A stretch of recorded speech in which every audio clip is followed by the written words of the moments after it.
أعوذ بالله من الشيطان الرجيم. بسم الله الرحمن الرحيم. أتى أمر الله فلا تستعجلوه سبحانه وتعالى عما يشركون. ينزل الملائكة بالروح من أمره على من يشاء من عباده أن أنذروا أنه لا إله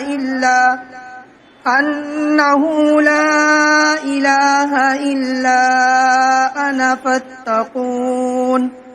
خلق السماوات والأرض بالحق تعالى عما يشركون. خلق الإنسان من نطفة فإذا هو خصيم مبين. والأنعام خلقها لكم فيها دفء ومنافع ومنها تأكلون. ولكم فيها جمال حين تريحون وحين تسرحون. وتحمل أثقالكم إلى بلد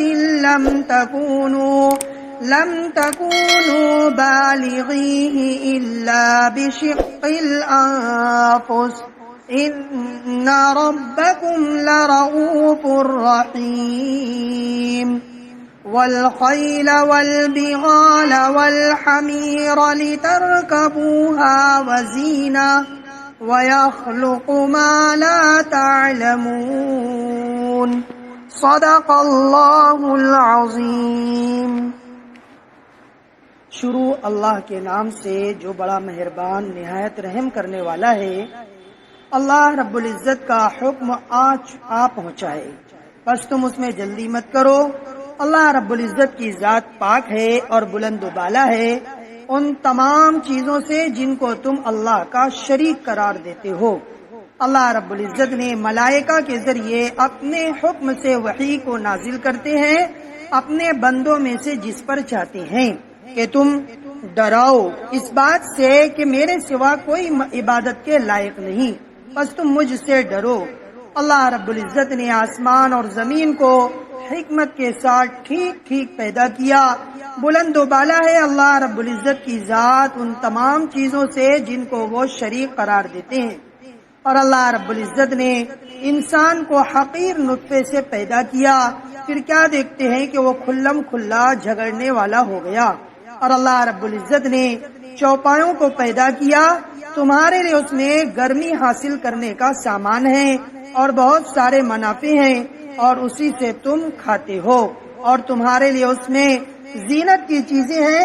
جب تم شام کے وقت جنگل سے اپنی چراگاہ پر واپس لاتے ہو اور صبح کے وقت جب تم اپنے چراگاہ سے جنگل کی طرف لے کر جاتے ہو، اور وہ تمہارے بوجھوں کو دور دراز شہروں تک اٹھا کر لے کر جاتے ہیں جہاں تک اس کو پہنچانا تمہاری جان کو مشقت میں ڈالے بغیر تم نہیں کر سکتے.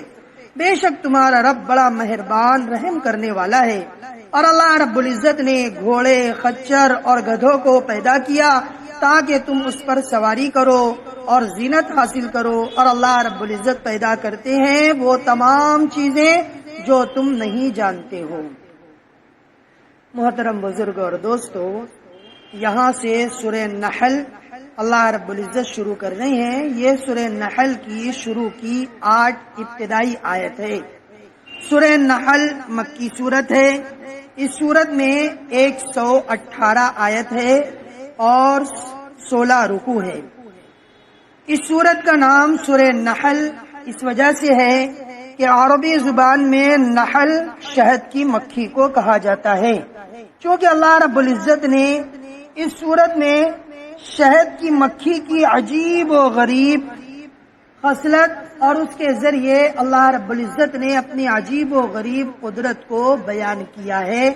اس وجہ سے اس سورت کا نام سورہ نحل اللہ رب العزت نے رکھا.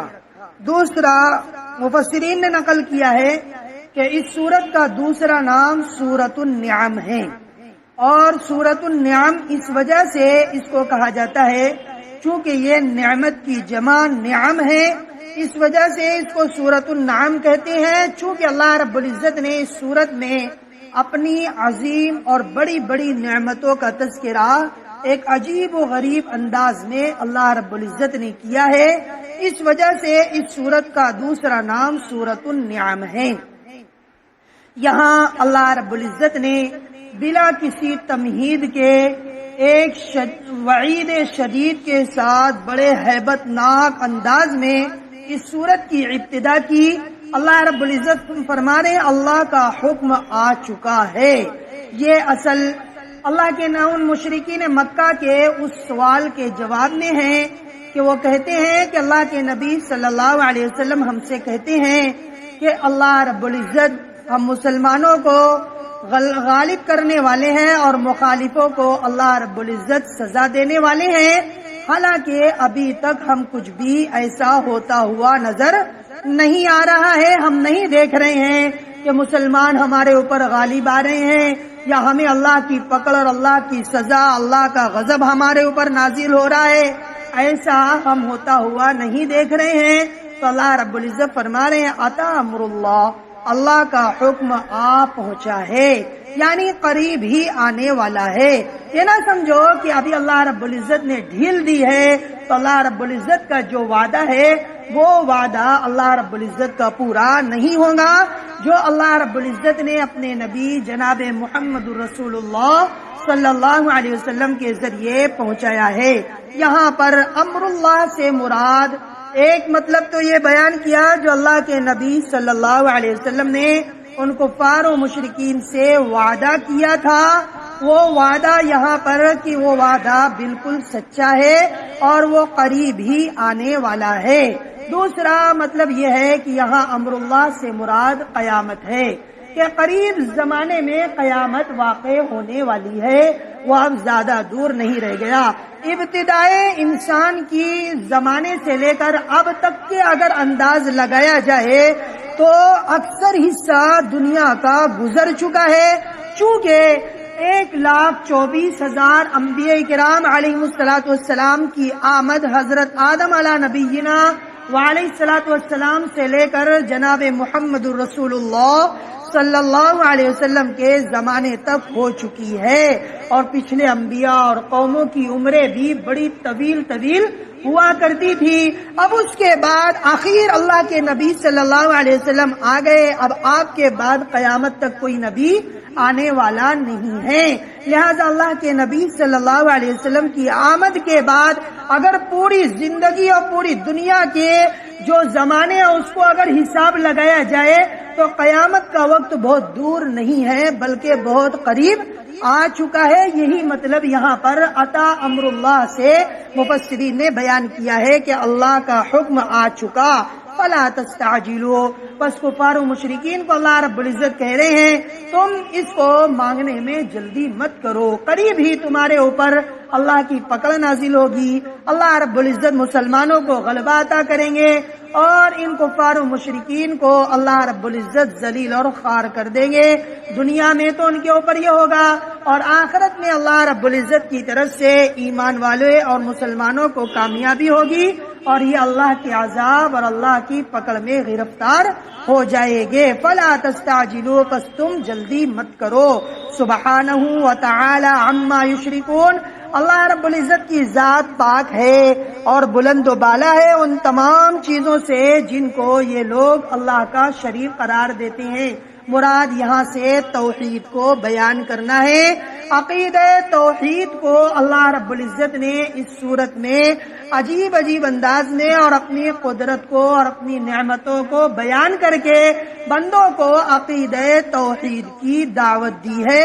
اس صورت کا اصل مضمون توحید ہے اور اسی لیے یہ صورت مکہ المکرمہ میں نازل ہوئی۔ مکہ المکرمہ میں نازل ہونے والی اکثر صورت کا مضمون توحید، رسالت اور آخرت ہی ہوا کرتا ہے، لہذا اس صورت کا بھی اصل مضمون توحید ہے۔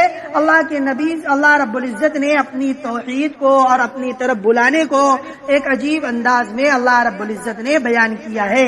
یہاں پر اس بات کو بھی بیان کیا ہے کہ جو تم لوگ اللہ کے نبی صلی اللہ علیہ وسلم تم سے وعدہ کر رہے ہیں، تم اس وعدے کی مخالفت کر رہے ہو، تو اس وعدے کی مخالفت کرنا بھی کفر اور شرک کے اندر داخل ہے۔ سبحانہ و تعالی عما یشرکون سے مطلب یہی ہے کہ تم یہ کہہ رہے ہو کہ اللہ کے نبی صلی اللہ علیہ وسلم یہ کہتے ہیں کہ اللہ رب العزت مسلمانوں کو غالب کرنے والے ہیں اور مخالفوں کو اللہ کی پکڑ اور اللہ کا عذاب ان کے اوپر نازل ہونے والا ہے، لہذا یہ وعدہ ہمیں ہوتا ہوا نظر نہیں آ رہا، اس وعدے کا انکار کر رہے ہیں۔ تو اللہ کے نبی صلی اللہ علیہ وسلم نے جو وعدہ قرآن کی آیت میں کیا ہے اس کا انکار کرنا کفر اور شرک کے اندر داخل ہے، اور اللہ رب العزت ان تمام جو شرک اور کفر تم کر رہے ہو اس سے پاک اور صاف ہے، بلند و بالا ہے۔ ایسا نہیں کہ اللہ کے نبی صلی اللہ علیہ وسلم کے ذریعے جو پیغام اللہ رب العزت نے دیا ہے یا جو وعدہ کیا ہے وہ وعدہ پورا نہیں ہوگا، بلکہ وہ وعدہ پورا ہو کر رہے گا، وہ صاف اور واضح ہے۔ دوسری آیت میں اللہ رب العزت عقل جو ہے نقل کے اعتبار سے اپنی توحید کو اللہ رب العزت بیان کر رہے ہیں، عقیدہ توحید کو بیان کر رہے ہیں۔ ينزل الملائکۃ بالروح من امرہ علی من یشاء من عبادہ، اللہ رب العزت اپنے حکم سے وحی کو فرشتوں کے ذریعے نازل کرتے ہیں اپنے بندوں میں سے جس پر چاہتے ہیں۔ یعنی یہاں پر اللہ رب العزت نے نقلی اعتبار سے عقیدہ توحید کو اس اعتبار سے ثابت کیا کہ عقیدہ توحید کو سمجھنے کے لیے یہی ایک دلیل کافی تھی کہ اللہ رب العزت نے ابتدائے زمانے سے حضرت آدم علی نبینا وعلیہ الصلوۃ والسلام سے لے کر جناب محمد رسول اللہ صلی اللہ علیہ وسلم تک کم و بیش جو تقریباً 1,24,000 انبیاء کرام علیہ الصلوۃ والسلام الگ الگ زمانے میں الگ الگ خطوں میں الگ الگ قوموں کے پاس نازل ہو کر ان لوگوں کو بغیر دوسرے نبی کے حال اور ان کے احوال کو جانے بغیر صرف ایک ہی بات کی دعوت دینا عقیدہ توحید، یہ اس بات کی علامت ہے کہ یہ جھوٹ نہیں ہو سکتا، یہ غلط نہیں ہو سکتا۔ سارے انبیاء کی دعوت یہی تھی کہ تم ایک اللہ کو معبود مانو اور تم جو ہے اللہ سے ڈرو اور نبی کی اتباع کرو، یہی سارے انبیاء کی دعوت ہے اور سارے انبیاء اپنی اس دعوت میں متحد ہے۔ لہذا الگ الگ زمانے میں الگ الگ علاقے میں الگ الگ قوموں میں اور الگ الگ لوگوں کی زبانوں کو جاننے والے لوگوں کے درمیان سارے انبیاء کی مشترکہ ایک ہی دعوت کو پیش کرنا یہ اس بات کی دلیل ہے کہ عقیدہ توحید ہی حق ہے، اس کو قبول کر لینا چاہیے، اس کے خلاف نہیں چلنا چاہیے۔ اس کو اللہ رب العزت نے اس نقلی دلیل سے ثابت کیا ہے۔ انذروا، اور تمام نبیوں کو یہ دعوت دی کہ تم ان کو ڈراؤ اس بات سے انہ لا الہ الا انا، کہ میرے علاوہ کوئی بھی عبادت کے لائق نہیں ہے۔ عبادت کے لائق اگر کوئی ذات ہے تو وہ صرف اور صرف اللہ رب العزت کی ہے۔ فاتقون، اور تم مجھ سے ڈرو، یعنی سارے لوگوں کو یہ کہو کہ اللہ ہی کا ڈر اپنی زندگی میں لاؤ، اللہ کے علاوہ کسی اور سے مت ڈرو۔ یہی سارے نبیوں کی مشترکہ متحدہ دعوت ہے جو سارے نبیوں نے آ کر اپنی قوم کو یہ دعوت کی طرف اور اس دین کی طرف بلایا ہے۔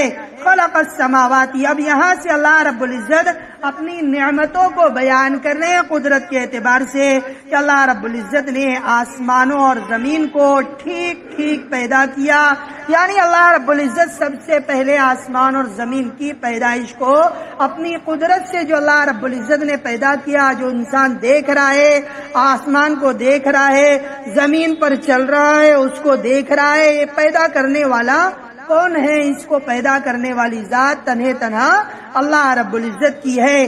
بالحق اور حکمت کے ساتھ بالکل ٹھیک ٹھیک اللہ رب العزت نے پیدا کیا۔ تعالی عما یشرکون، اللہ رب العزت کی ذات بلند و بالا ہے جو آسمان اور زمین کے درمیان کی چیزوں کو اللہ کا شریک قرار دیتے ہیں۔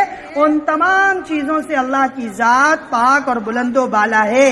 اس کے بعد اللہ رب العزت حقیقت میں انسان کی حقیقت کو بیان کر کے اس کی اصلیت کو بیان کر رہے ہیں۔ خلق الانسان من نطفہ، اور انسان کو اللہ رب العزت نے ایک حقیر اور ذلیل نطفے سے پیدا کیا، اور جب وہ بن کر تیار ہو گیا اس کے اندر طاقت اور قوت آ گئی اور ہم نے اس کے اندر گویائی دے دی، تو پھر وہ سب سے پہلے اللہ کی ذات کے بارے میں ہی جھگڑنے لگ گیا، اللہ کو معبود ماننے میں ہی جھگڑنے لگ گیا۔ اللہ رب العزت اس کی حقیقت کو بیان کر رہے ہیں کہ اس کی اصلیت کیا تھی، ہم نے اس کو وہاں سے کہاں تک پہنچایا، اور جب وہ اس قابل ہو گیا کہ ہماری تعریف کرے تو ہماری تعریف کرنے کے بجائے ہماری ہی ذات کے اندر نقص نکالنے لگ گیا اور ہماری ہی توحید کے خلاف وہ جھگڑنے لگ گیا، اللہ کی صفات کے بارے میں آپس میں دلوں میں اختلاف کرنے لگ گیا۔ وَفَإِذَا هُوَ خَصِيمٌ مُّبِينٌ، بس کیا ہو گیا کہ وہ کھلم کھلا جھگڑنے والا ہو گیا، یعنی اللہ کی ذات میں وہ نقص نکال کر جھگڑنے لگ گیا۔ اب اس کے بعد اللہ رب العزت انسان کو بتا رہے ہیں کہ انسان کو تو پیدا اللہ رب العزت نے کیا، پھر اس کے بعد اللہ رب العزت فرما رہے ہیں کہ ہم نے چوپایوں کو پیدا کیا۔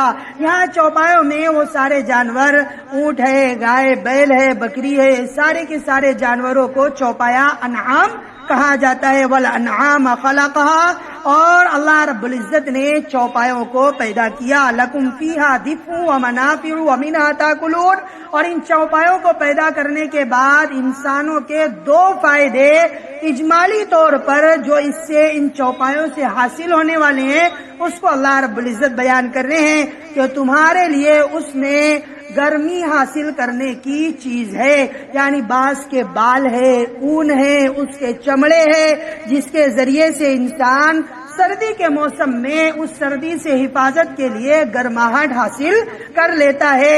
لکم فیہا دفء، تمہارے لیے اس میں گرماہٹ حاصل کرنے کا سامان اللہ رب العزت نے رکھ دیا ہے، اس سے تم فائدہ اٹھا رہے ہو۔ جانوروں کو تمہارے لیے پیدا کیا، لیکن تم ان جانوروں سے فائدہ کیسے کیسے اٹھاتے ہو اس کو اللہ رب العزت بیان کر رہے ہیں۔ ومنافع، اور دوسرے بہت سارے فائدے ہیں، اگر وہ زندہ ہے تو اس کے دودھ سے اور اس کے دودھ کے ذریعے تم جو دودھ سے دہی، دہی سے مکھن، اور مکھن سے نہ جانے کون کون سی چیزیں حاصل کر کے تم اس سے لطف اندوز اور فائدہ اٹھا رہے ہو، اور اس کی سواری کے لیے تم اس کو استعمال کر رہے ہو، اس سے سامان ایک جگہ سے دوسری جگہ منتقل کرنے کو تم اس کو جو ہے استعمال کر رہے ہو۔ ومنافع، اور بھی بہت سارے منافع تمہارے لیے اللہ رب العزت نے ان جانوروں میں رکھ دیا ہے۔ ومنھا تاکلون، اور اگر ضرورت پڑتی ہے تو جو جانور کھانے والے ہیں تم اس کو کاٹ کر اس کے گوشت کو اپنی غذا کے طور پر استعمال کر لیتے ہو، جیسے اونٹ ہے، گائے ہے، بیل ہے، اسی طرح جو ہے بکریاں ہیں، یہ سارے کے سارے جانور ہیں، انعام کے اندر داخل ہے۔ سواری بھی اس سے کرتے ہو، دودھ بھی اس سے نکالتے ہو، اس سے دیگر چیزیں بھی بناتے ہو، اس کو ذبح کر کے اس کے گوشت سے، اس کے ہڈی سے، اس کی چربی سے اور اس کے الگ الگ اعضاء سے تم الگ الگ اعتبار سے اپنی بہت ساری چیزیں، اپنی بہت ساری ضروریات کو میں استعمال کر لیتے ہو۔ بہت سارے ایسے اجزاء جو بطور دوا کے انسان استعمال کر کے اپنے علاج کے لیے اس میں استعمال کر لیتا ہے۔ ومنافع ومنھا تاکلون کے اندر یہ ساری کی ساری چیزیں اللہ رب العزت نے جمع کر دی، تو تمہاری خدمت کے لیے ہم نے جانوروں کو پیدا کیا، اور یہ جانور یہ ساری کی ساری چیزیں تمہارے تک پہنچا رہے اور تم اس سے فائدہ حاصل کر رہے ہو۔ وَلَكُمْ فِيهَا جَمَالٌ حِينَ تُرِيحُونَ وَحِينَ تَسْرَحُونَ، چونکہ یہ آیتیں جب قرآن نازل ہوا تو اصل مخاطب عرب تھے، اور اب عرب میں اصل یہ تھا کہ وہ اصل جو تھے وہ اونٹ، گائے، بیل اور اسی طرح جو ہے بکریاں، یہی سب کو جو ہے پالتے تھے اور اسی سے فائدہ اٹھایا کرتے تھے. اس لیے اصل مخاطب ہونے کے اعتبار سے انہی کو مخاطب کرتے ہوئے اللہ رب العزت ان ساری چیزوں کو بیان کر رہے ہیں. لیکن یہ انہی کے زمانے تک محدود نہیں ہے. 1450 سال گزرنے کے بعد بھی آج انسان ان جانوروں سے یہی سارے منافع اٹھا رہا ہے اور قیامت تک اٹھاتا رہے گا. یہ کبھی خالی ہونے والا نہیں ہے. وَلَكُمْ فِيهَا جَمَالٌ حِينَ تُرِيحُونَ وَحِينَ تَسْرَحُونَ. اور تمہارے لیے ان جانوروں میں جو ہے زینت کا سامان ہے. زینت کا سامان یعنی صاحب زینت، صاحب کمال تم شمار ہونے لگ جاتے ہو. عرب میں چونکہ یہ تھا کہ وہاں پر اصل مقام اور مرتبہ اور صاحب حیثیت، صاحب مال اس شخص کو سمجھا جاتا تھا جس کے پاس جانوروں کی کثرت ہوا کرتی تھی. جس کے پاس زیادہ مقدار میں جانور ہیں تو ان کے درمیان مالدار شمار ہوا کرتا تھا. لہذا اللہ رب العزت فرما رہے جب تم اپنے جانوروں کو جنگل سے چرا کر شام کے وقت اپنے ایک ساتھ جب لے کر آتے ہو اپنے گھر اور اپنے چراگاہ کی طرف، تو ایک کثیر تعداد میں تمہارے پاس جانور دوسروں کی نظر میں ظاہر ہوتے ہیں جس سے تمہاری حیثیت اللہ رب العزت بڑھا دیتے ہیں. صبح کے وقت جب تم اپنی چراگاہ سے لے کر جنگل کی طرف نکلتے ہو تو لوگ جب تمہارے پاس جانوروں کی کثرت دیکھتے ہیں تو ان کے دلوں میں تمہارا ایک مقام اور مرتبہ پیدا ہو جاتا ہے. تو اس جانوروں کے ذریعے صرف یہی سارے منافع نہیں بلکہ عزت کا سامان بھی اللہ رب العزت نے تمہارے لیے اس میں رکھا ہے. آج کے زمانے میں بھی جس کے پاس جانوروں کی کثرت ہو تو وہ جو ہے لوگوں کی نگاہ میں بڑا مالدار شمار ہوا کرتا ہے. جس کے پاس جانور کثیر تعداد میں ہو وہ ایک بڑی جو ہے قیمت والا سمجھا جاتا ہے. وَتَحْمِلُ أَثْقَالَكُمْ. اور یہی نہیں، یہ جانور جو اللہ رب العزت نے تمہیں دیے سارے منافع تو ہے ہی، لیکن ان جانوروں کو تمہاری خدمت کے طور پر اللہ رب العزت نے لگایا ہے کہ تم اس کے اوپر اپنے سامان کو لاد دیتے ہو اور تم ایک شہر سے دوسرے شہر تک لے کر ان سامان کو لے کر چلے جاتے ہو جہاں تک تمہارا پہنچنا اپنی جان کو مشقت میں ڈالے بغیر نہیں ہو سکتا. اگر ان جانوروں پر نہیں لاتے، اپنے اوپر لاد کر اگر لے کر جاتے تو تم اپنی جان کو ہلاکت اور مشقت میں ڈال سکتے تھے. لیکن اللہ نے وہ جانور دیے جن کے اوپر تم بھاری بھرکم سامان کو لوڈ کر رہے ہیں، لاد رہے ہیں اور لاد کر ان کو وہاں تک پہنچا رہے ہیں. ابھی جب سفر ہوا ہمارا حج کا تو حج کے سفر کے درمیان جب غار حرا اور غار ثور اوپر پہاڑی پر چڑھنا ہوا تو وہاں پر اوپر پہاڑیوں پر دکانیں ہیں. دکانیں کائے کی کہ وہ جو ہے پانی کی بوتلیں ہیں. پانی وہاں پر تو نہیں ہے کہ وہاں پر جو ہے کنواں ہو یا پائپ لائن ہو، کچھ بھی ہو. پانی کی بوتلیں، شربت ہے، چائے ہے، یہ ساری چیزیں جو وہ لوگ اوپر پہاڑی پر لے کر چڑھتے ہیں تو اپنے اوپر لاد کر نہیں لے کر چڑھتے.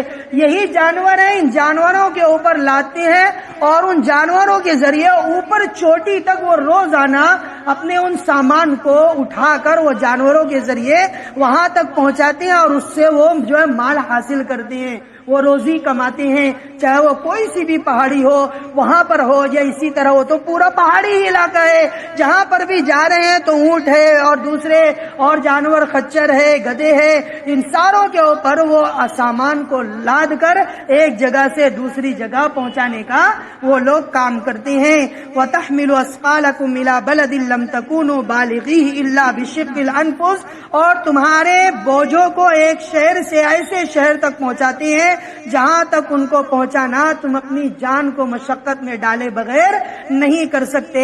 بے شک تمہارا رب کتنا مہربان ہے تمہارے اوپر اور کتنا رحم کرنے والا ہے. اللہ رب العزت فرمانے کیا کیا اللہ کی رحمتوں کو، اللہ کی نعمتوں کو اللہ رب العزت بیان کرے. والخیل والبغال والحمیرہ. اور گھوڑے اور خچر اور گدھوں کو اللہ رب العزت نے پیدا کیا. لترکبوها، تاکہ تم اس کے اوپر سواری کر سکو. وزینہ، اور زینت کا سامان اللہ رب العزت نے بنایا. گھوڑا تو ویسے ہی زینت کے لیے مشہور ہے، اور دوسرا یہ کہ جس کے پاس ان جانوروں کی کثرت ہو وہ لوگوں درمیان ایک صاحب حیثیت وہ سمجھا جاتا ہے. یہاں پر لترکبوها وزینہ اور اس کو کاٹ کر کھانے سے متعلق کیونکہ جن جانوروں کو کاٹ کر کھانا جائز تھا انعام کے اندر اس کو بیان کر دیا، اور جن کے کھانے کے بارے میں ممانعت ہے ان کو الگ اللہ رب العزت بیان کر رہے ہیں۔ تو خچر اور گدھے کے بارے میں تو صراحت سے حدیث میں منع ہے کہ اس کا گوشت کھانا اخلاق فاسدہ یعنی اخلاق کو فاسد کرنے کے اندر شامل ہو جاتا ہے، جس کی وجہ سے اس کے اخلاق فاسد ہو سکتے ہیں۔ اس کا اندیشہ اس وجہ سے ان جانوروں کے گوشت کھانے سے منع کر دیا۔ اور گھوڑے کا گوشت کھانے کے بارے میں دو روایت ہے، ایک روایت میں جائز ہے اور ایک روایت میں ناجائز ہے۔ اس وجہ سے علماء کے درمیان دو قول ہے۔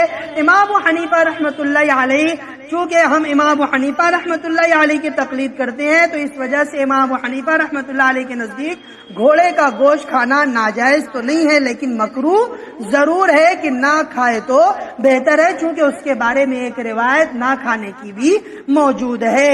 وَيَخْلُقُ مَا لَا تَعْلَمُونَ، اور بہت ساری چیزیں اللہ رب العزت نے پیدا کی ہے جو تم جانتے نہیں ہو۔ یہاں اس جملے سے اللہ رب العزت نے قیامت تک آنے والی ساری نئی ایجاد اور نئی مصنوعات کی جتنی چیزیں ہیں وہ تمام کی تمام وَيَخْلُقُ مَا لَا تَعْلَمُونَ کے اندر اللہ رب العزت نے شامل کر دی، چاہے وہ ٹرین ہو، چاہے وہ ہوائی جہاز ہو، چاہے وہ پانی کا جہاز ہو، چاہے وہ گاڑیاں ہو، موٹر سائیکل ہو، جتنی بھی چیزیں ہو ان تمام چیزوں کو پیدا کرنے والی ذات اللہ رب العزت کی ہے، اور وہ کیسے ہے انشاءاللہ آئندہ کل بیان کیا جائے گا۔ اللہ رب العزت سے دعا کرے کہ اللہ رب العزت اپنے فضل سے اپنے کرم سے ان نعمتوں کی صحیح قدردانی اور شکر گزاری کرنے کی اللہ رب العزت ہم تمام کو توفیق عطا فرمائے۔ اللہ رب العزت اپنے فضل سے اپنے کرم سے ہم تمام کا پوری امت کا خاتمہ بالخیر فرمائے، سوء خاتمہ سے ہم تمام کی پوری امت کی پوری حفاظت فرمائے۔ اللہ رب العزت اپنے فضل